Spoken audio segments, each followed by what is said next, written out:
Bom dia, dear friends of Timor Leste. Welcome to Dili. On behalf of the government and the people of Timor Leste, I want to thank you for 25 years of friendship. 25 years of strong and meaningful community ties that have changed the lives of so many for the better.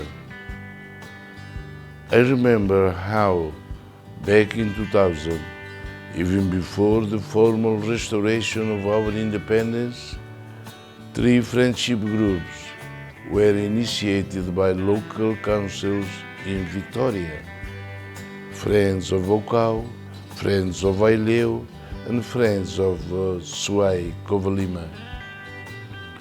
There are now 62 friendship groups across Australia. Each friendship group is different as they respond to local needs and priorities.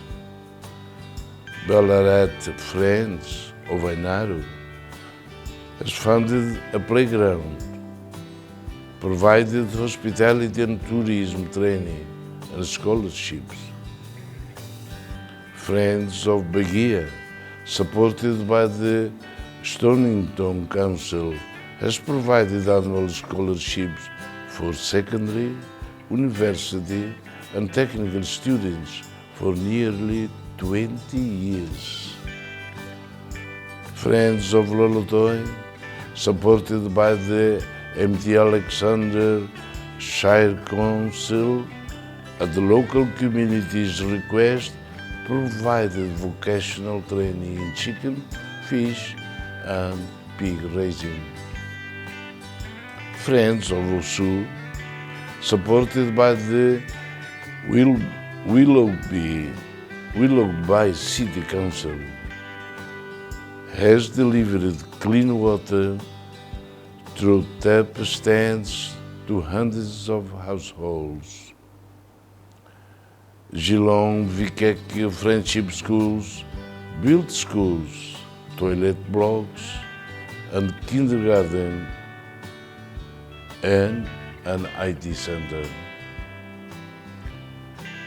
Mornington Peninsula Friends of Los Palos fitted out the Los Palos Hospital with donated optometry equipment.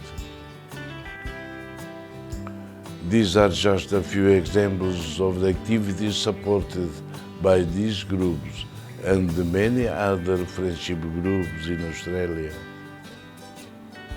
When, at times in the past, there was tension in our relationship with the Australian government, there was never any doubt the Australian people supported us. The Australian people at the grassroots level have been a vital part of our journey to development. It is wonderful to see so many friendship groups thriving across our nation. Thank you for your time, your commitment, and your caring. Congratulations on 25 years of friendship and extraordinary achievement. Obrigado, Barek.